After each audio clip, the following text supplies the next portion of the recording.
আসসালামু আলাইকুম। আজ শুক্রবার, পবিত্র জুমার দিন, দোয়া কবুলের দিন।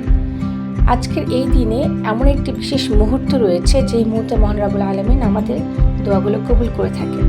আর আজকের দিনটাতে সকল রকমের পবিত্র কাজগুলো করা হয় এবং মানা হয় যে এই দিনের যে কোনো কাজ করাটাকে রব্বুল আলামিন খুব সুন্দরভাবে গ্রহণ করেন। তো আমরা সেই রকম একটা ভালো কাজ করার উদ্দেশ্যে রওনা দিয়েছি, এমন একটি কাজ যেটা আমাদের এই জীবনে করাটা খুবই গুরুত্বপূর্ণ ছিল। এবং সবচেয়ে গুরুত্বপূর্ণ পার্ট হলো যে আমাদের আরিজার্য যাদেরকে আমরা তাদের আবদারগুলো পূরণ করে থাকি, যদিও আমরা তাদের আবদার পূরণ করার ক্ষেত্রে কিছু অল্টারনেটিভ শর্ত দিয়ে থাকি যে তোমরা এই কাজটি করতে পারলে তোমরা তখন সেটা কিছু পাবে, তোমরা যেটা চাও সেই জিনিসটা। কিন্তু এমনও কিছু মানুষ আছে যেসব মানুষদের কোনো আবদার করার মতো জায়গা নেই, যেসব মানুষের মনের কথাগুলো প্রকাশ করার মতো কোনো জায়গা নেই। ঠিক সেরকম একটা জায়গায় সেই কঠিন বাস্তবতাটাকে দেখানোর জন্য আমরা আরিজার্যকে নিয়ে যাচ্ছি। যাওয়ার পথেই দেখলেন শুরুতে কত আনন্দ করছিল, আর এখন দেখেন অর্ধেক পথ পাড়ি দেওয়ার সঙ্গে সঙ্গে আমার বাচ্চাগুলো আস্তে আস্তে ক্লান্ত হয়ে ঘুমিয়ে পড়লো। রাস্তা তো আর ফুরোয় না, আমি তো সঠিক গন্তব্যটাও জানি না, যেহেতু আমাদেরকে নিয়ে যাচ্ছে না আমাদের গুরু, আমাদের জনাব আমিরুল মুমিনিন মানিক বাচ্চাদের বাবা। তা আমরা তাকে অনুসরণ করে যাচ্ছিলাম, পুরো পরিকল্পনা তার ছিল।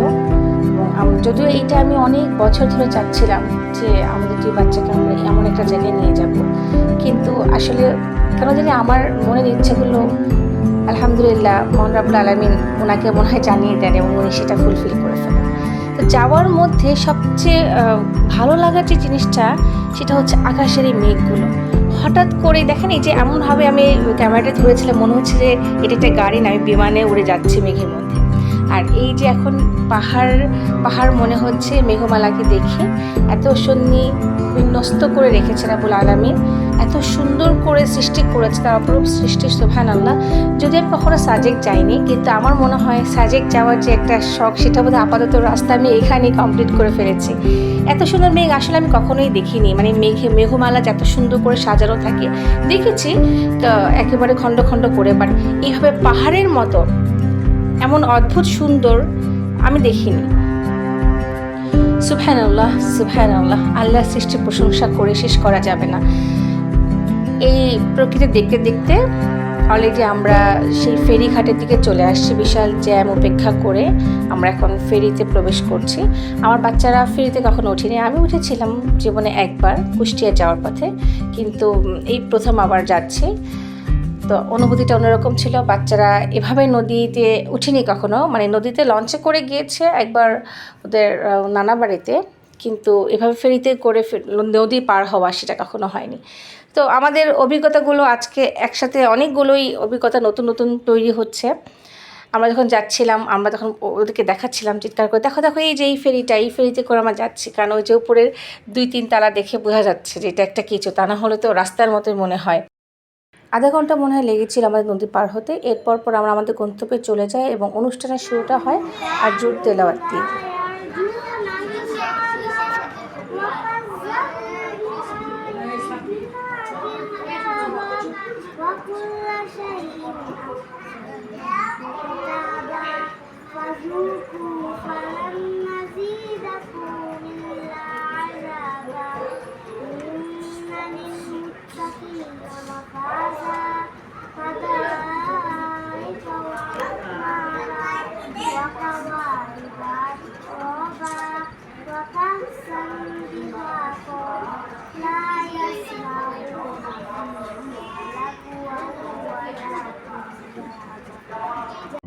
মাশাআল্লাহ, আরজু তেলাওয়াত শোনার পর আমরা ওই প্রোগ্রামটাতে শেষ করে খুব অল্প সময় আমরা আরেকটা প্রোগ্রামে চলে যাই। আমরা একদিনে মোট আমাদের 4-5টা প্রোগ্রাম ছিল, সেখানে আমরা 4টা প্রোগ্রামে অ্যাটেন্ড করতে পারি, আরেকটা প্রোগ্রাম অ্যাটেন্ড করা আমাদের সম্ভব হয়নি, কারণ আমাদের এই অল্প সময়ের মধ্যে আমরা পারছিলাম না এত দূরে গিয়ে। সেখান থেকে ঢাকায় আসার পর আমাদের সেনাকুঞ্জে একটা প্রোগ্রাম ছিল, সেটা অ্যাটেন্ড ইচ্ছে করে করতে পারলাম না শারীরিক অবস্থার কারণে। তা আমরা খুব দ্রুত ব্যাক করতে হলো।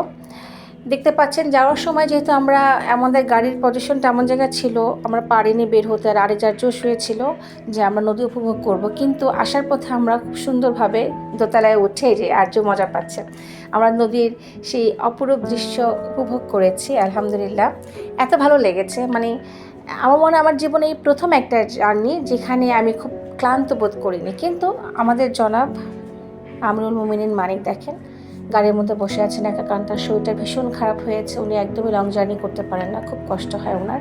তো যার কারণে উনি আর বের হতে পারেননি। একবার একটু বের হয়ে আবার বসে পড়েছে, তার প্রচণ্ড মাথা ঘুরছিল। তো আমরা পরে তাকে আর রিকোয়েস্ট করিনি, কিন্তু আমরা এই 3 জন মিলেই, সাথে আমাদের ড্রাইভার ছিলেন, এই মোট 4 জন মিলে আমরা এই দৃশ্য উপভোগ করছিলাম। এবং সমস্ত ক্লান্তি যেন নদীর সুন্দর বাতাস, স্নিগ্ধ শান্ত পরিবেশটা একদমই ক্লান্তি দূর হয়ে গেল। এই যে উল্লাসিত আমাদের বাচ্চারা, মাশাআল্লাহ।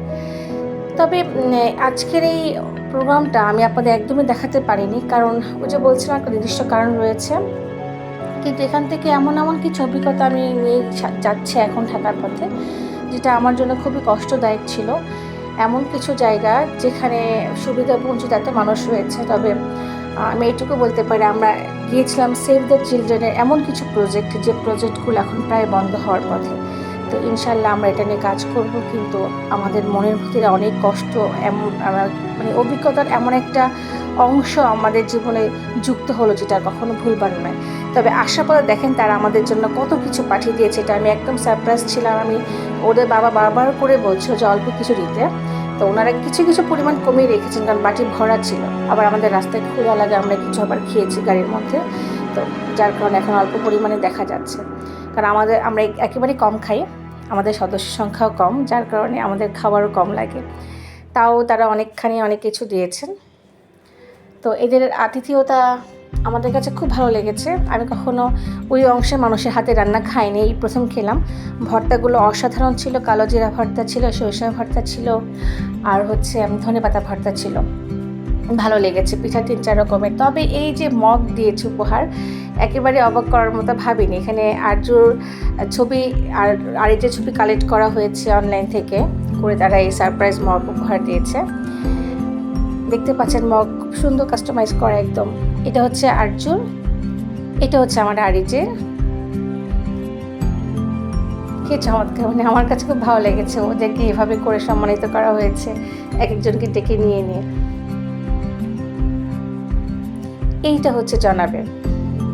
তবে এগুলোর মধ্যে সবচেয়ে ইন্টারেস্টিং হচ্ছে আমি ভাবি যেটা আমার ছবি তাদের কাছে নেই এবং তারা কালেক্ট করতে পারবেও না, যার কারণে তারা এমন একটা বুদ্ধি বের করেছে, এবং এই বুদ্ধিটা আমার কাছে খুব ইউনিক লেগেছে, ভালো লেগেছে। অনেকটা আমার মতো, যেমন আমার মগে রয়েছে একেবারে 3 জনের ছবি, আমার 2 বাচ্চা আর আমার জনাব।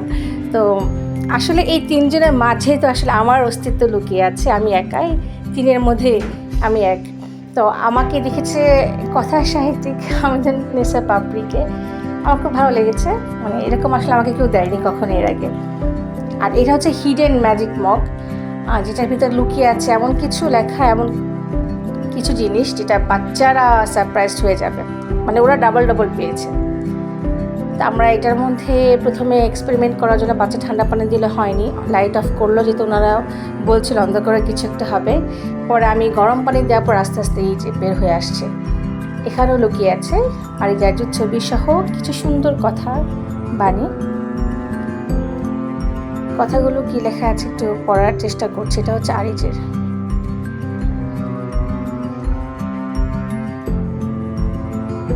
এই যে লাইট অন করার কারণে আরো স্পষ্ট বোঝা যাচ্ছে। এখানে লেখা আছে আজকে, দেখি আজকে আমরা ছোট্ট শিশু, বোধহয় এটা কালকে বড় হব, এরকম বোধহয়। হ্যাঁ, আজকে ছোট, কালকে মোরা বড় হব, ঠিক। জ্ঞানের আলোয় আমরা আলো করবো চতুর্দিক। এখন আরজুর পালা। আর এই যে কাপের যে গরম পানিটা ছিল সেটা আরজুর কাপের মধ্যে দিয়ে দিলাম। এবার দেখি আসলে কি হয়।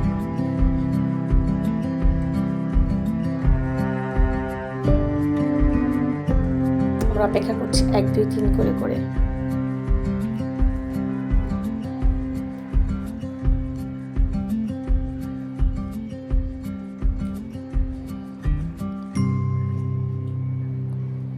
আরজু মোমিন মাসে এই তো দেখা যায়, এই যে আমাদের আরজুর ছবি, এবং হাতটা কিন্তু আরজুর যে কিনা মগটাকে ঘুরিয়ে ঘুরিয়ে দেখাচ্ছে।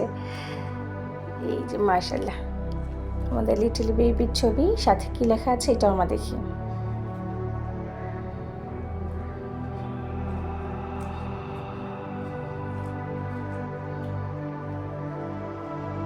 পৃথিবীকে গড়তে হলে সবার আগে নিজকে গড়ো, এরকম বোধ হয় দেখি। হ্যাঁ, পৃথিবীকে গড়তে হলে সবার আগে নিজকে গড়ো, ফুল হয়ে ফুটবো, দেশটাকে গড়বো। মাশাআল্লাহ, জমিন মাশা। শিশু বিকাশ কেন্দ্র রাজবাড়ি। হ্যাঁ, আমরা রাজবাড়িতে গিয়েছিলাম, শিশু বিকাশ কেন্দ্র এটা সহ আরও অনেকগুলো জায়গায় গিয়েছিলাম, তবে আমরা এই উপহারটা মূলত শিশু বিকাশ কেন্দ্র থেকেই পেয়েছি।